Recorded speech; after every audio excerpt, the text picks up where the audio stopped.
Assalamualaikum warahmatullahi wabarakatuh. Saya Nurul Fadilah dengan NPM 233510802 dari kelas 6C. Video ini saya buat untuk memenuhi tugas praktikum Natural Language Processing mengenai RAG. Jadi, apa sih itu RAG? RAG atau Retrieval Augmented Generation adalah pendekatan NLP yang menggabungkan retrieval, augmentation, dan juga generation. Jadi RAG ini akan membantu LLM menjawab pertanyaan berdasarkan dokumen yang kita punya, bukan hanya berdasarkan pengetahuan model umum. Jadi hal ini penting untuk domain khusus seperti layanan kampus, dokumen perusahaan, kebijakan internal, dokumentasi produk, ataupun panduan teknis. Kemudian arsitektur RAG yang akan dibuat itu adalah dataset dokumen, kemudian ada embedding model, ada vector index, ada retriever, ada prompt builder, ada LLM generator, dan juga ada demo dan juga visualisasi. Langkah pertama yang kita lakukan adalah melakukan instalasi library. Jadi pada sel ini tuh kita akan memasang library yang dibutuhkan oleh RAG model. Kemudian selanjutnya kita akan melakukan import library.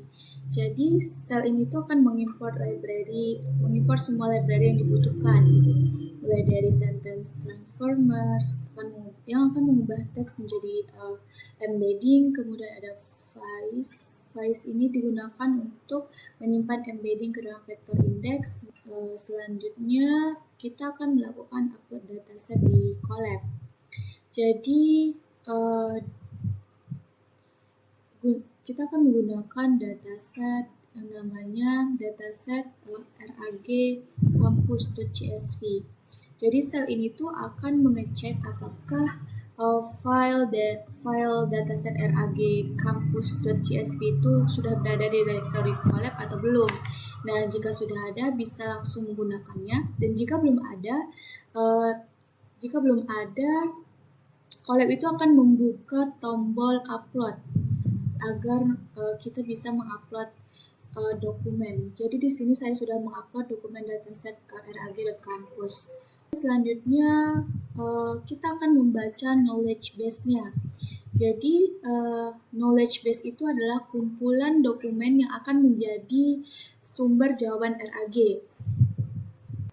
Selanjutnya itu kita akan menghitung jumlah kategori, jumlah judul dokumen, jumlah chunk dokumen, dan juga jumlah chunk dokumen. Jadi chunk dokumen itu adalah potongan kecil dari dokumen yang akan digunakan sebagai konteks.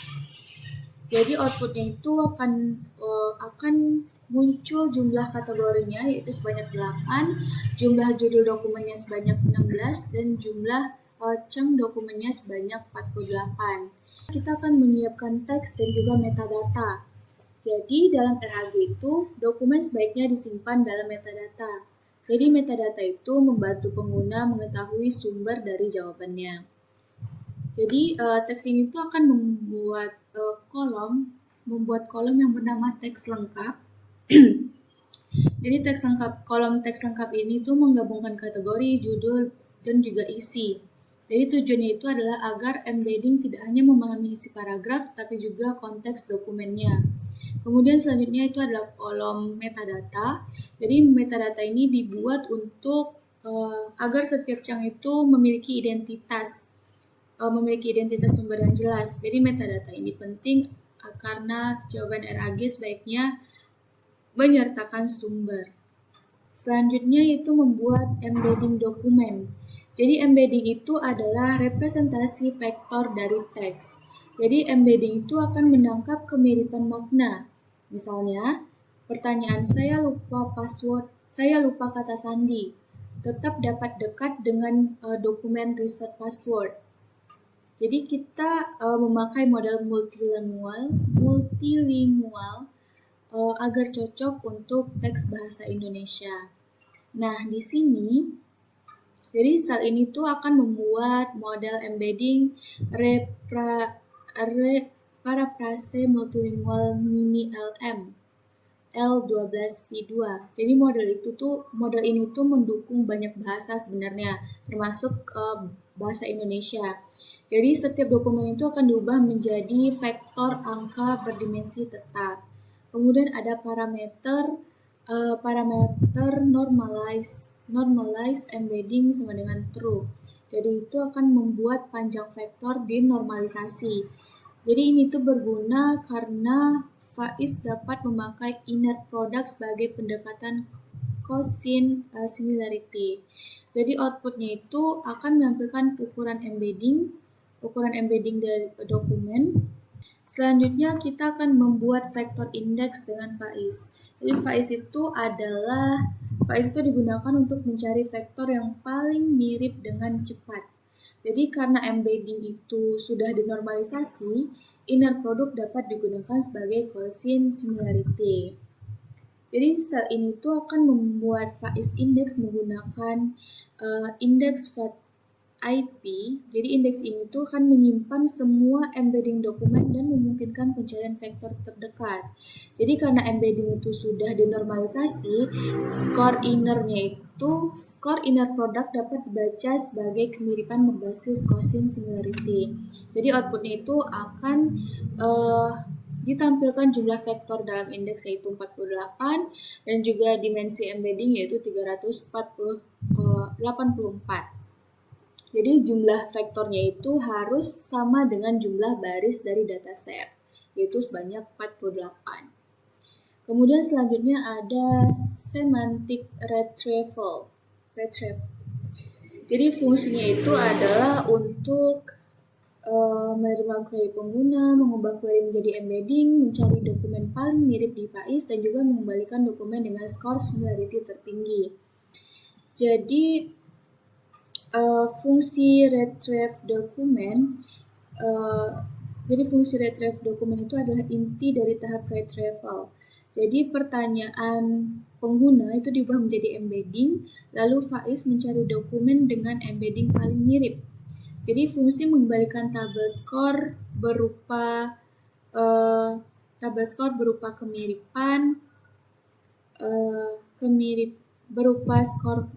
kemiripan atau similarity score, dokumen ID, kategori, judul, chunk ID, teks, dan juga sumber. Kemudian selanjutnya itu akan memuat LLM untuk generation. Jadi untuk bagian generation kita akan menggunakan model kecil dari Hugging Face yaitu model Qwen. Model Qwen 2.5.5b. Intro. Jadi sel ini tuh akan memuat model Qwen dari Hugging Face karena model ini tuh relatif kecil. Kemudian di sini pipeline text generation itu digunakan agar proses generation lebih mudah dipanggil. Kemudian outputnya itu adalah output yang diharapkan itu adalah LLM sudah siap digunakan. Kemudian selanjutnya ada prompt engineer untuk RAG. Jadi prompt RAG harus membatasi LLM agar menjawab hanya berdasarkan konteks. Jadi hal ini tuh penting agar mengurangi jawaban yang tidak berdasar.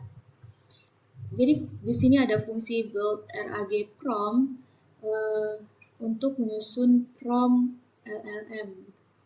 Prompt itu berisi peran asisten, aturan menjawabnya, dan juga konteks dokumen hasil retrieval, pertanyaan pengguna, dan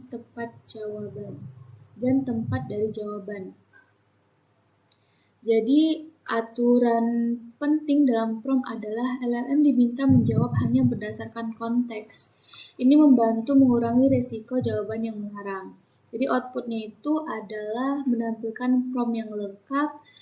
Jadi kita tuh dapat melihat bagaimana konteks dokumen dimasukkan ke dalam pertanyaan.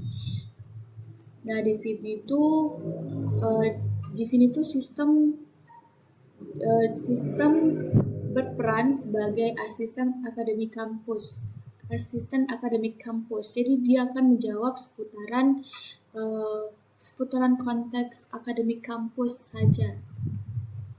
Kemudian selanjutnya fungsi RAG lengkap. Jadi fungsi itu akan menggabungkan retrieval dan juga generation. Di sini ada fungsi ask RAG-LLM, yaitu akan menggabungkan seluruh pipeline RAG seperti retrieve dokumen, pembuatan prompt, kemudian pengembalian dokumen pendukung. Nah, outputnya adalah menampilkan jawaban LLM untuk pertanyaan tentang beasiswa, prestasi, serta tabel yang digunakan sebagai konteks. Kemudian selanjutnya demo tanya jawab RAG dan juga LLM. Jadi di sini kita akan mencoba beberapa pertanyaan berbeda. Jadi perhatikan apakah jawaban LLM sesuai dengan konteks yang diambil atau tidak. Nah, di sini sel itu akan menjalankan beberapa pertanyaan. Ada di demo question ini. Jadi setiap pertanyaan itu akan diproses oleh fungsi RAG.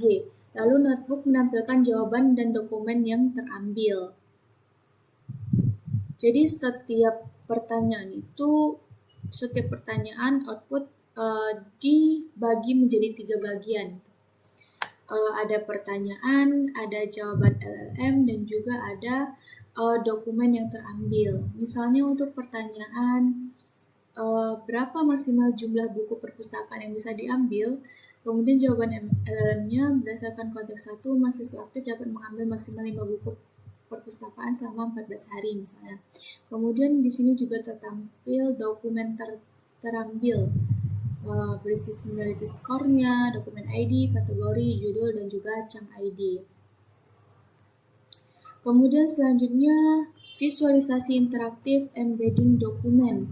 Jadi visualisasi ini tuh kita akan memvisualisasikan embedding dokumen menjadi ke dalam 2 dimensi menggunakan PCA.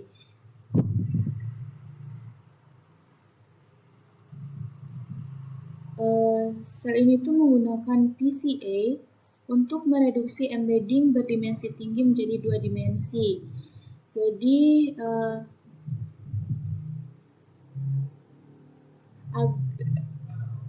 Plotly digunakan agar grafik dapat di-hover dan juga dieksplorasi. Jadi setiap titik-titik yang berdekatan ini itu cenderung memiliki makna yang mirip. Jadi jika dokumen dalam kategori yang sama berkumpul, embedding cukup berhasil menangkap tema dalam dokumen. Kemudian selanjutnya ada visualisasi query terhadap dokumen. Jadi bagian ini tuh akan menampilkan posisi query bersama dokumen dalam ruang embedding 2 dimensi. Jadi query itu ditambahkan sebagai titik khusus.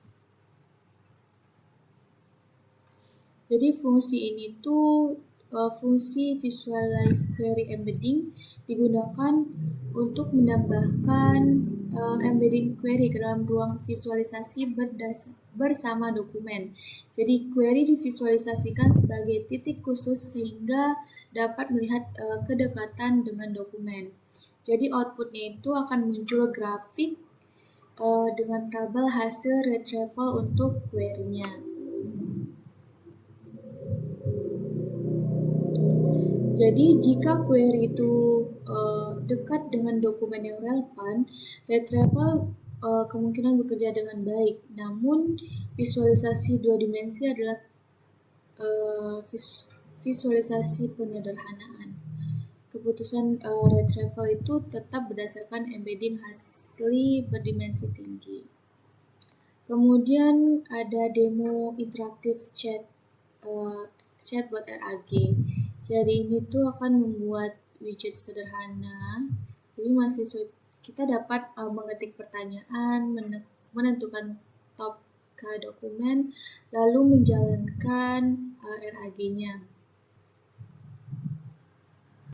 Selanjutnya kita akan melakukan demo Gradio Chatbot RAG. Jadi selain Widgets Notebook, kita dapat membuat antarmuka web sederhana menggunakan Gradio. Jadi di sini kita dapat memasukkan pertanyaan, kemudian kita submit. Di sini RAG itu akan memproses jawabannya. Pertanyaannya itu bagaimana cara mengajukan bantuan UKT. Kemudian jawaban RAG plus LLM-nya untuk mengajukan bantuan UKT perlu melakukan beberapa langkah gitu. Kemudian disertakan juga sumber dokumennya, dan juga ada di sini dokumen pendukungnya. Jadi ada tabel dokumen pendukung yang berisi similarity score, kemudian dokumen ID-nya, kategorinya, judul, chunk ID, dan juga teks. Selanjutnya kita akan melakukan evaluasi retrieval. Jadi sebelum menilai jawaban LLM, kita perlu menilai retrievalnya. Jadi jika konteks yang diambil itu salah, jawaban LLM juga berisiko akan salah. Jadi di sini tuh saya itu akan membuat tabel eval. Jadi berisi query, kategori yang diharapkan, hasil dari retrieval, dokumen ID, score, dan juga status benar atau salah. Selanjutnya itu kita itu akan menghitung rata-rata nilai benarnya dari evaluasi retrieval tadi. Jadi nilai benarnya itu berada antara 0 dan juga 1. Kemudian selanjutnya ada studi kasus chatbot layanan kampus. Nah, di sini itu kita akan menjalankan studi kasus chatbot layanan kampus. Jadi ada beberapa pertanyaan realistis diproses oleh RAG, lalu hasilnya itu akan diringkas dalam case.tf. Jadi outputnya itu berupa tabel yang berisi pertanyaan, kemudian ada jawabannya, kemudian ada dokumen teratas, top dokumen, ada kategori teratas, kemudian ada judul dokumen, dan juga skor similarity-nya. Selanjutnya kita akan menganalisis studi kasusnya. Jadi dalam studi kasus RAG, perhatikan 3 hal. Yang pertama, relevansi retrieval-nya, apakah dokumen teratas sesuai pertanyaan. Kemudian kedua itu ada grounded answer-nya, yaitu apakah jawaban LLM benar-benar berdasarkan konteks. Kemudian ada citation-nya, apakah sumber dokumen itu jelas atau tidak gitu. Jika jawaban salah, penyebab bisa berasal dari retrieval, prompt, kualitas dokumen, ataupun keterbatasan dari LLM-nya. Nah, di sini tuh sel ini tuh akan menghitung jumlah chunk dan jumlah judul per kategori. Jadi hasilnya itu akan divisualisasikan dengan bar chart interaktif. Jadi muncul grafik jumlah chunk dokumen per kategori dan juga tabel ringkasannya. Misalnya pada kategori administrasi itu ada 6 chunk, akademik ada 9 chunk gitu. Kemudian selanjutnya itu kita akan menyimpan hasil demo agar studi kasus ini dapat dianalisis ulang gitu. Jadi sel ini tuh akan menyimpannya dalam file CSV, dianalisis lebih lanjut.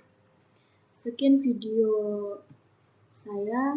Assalamualaikum warahmatullahi wabarakatuh.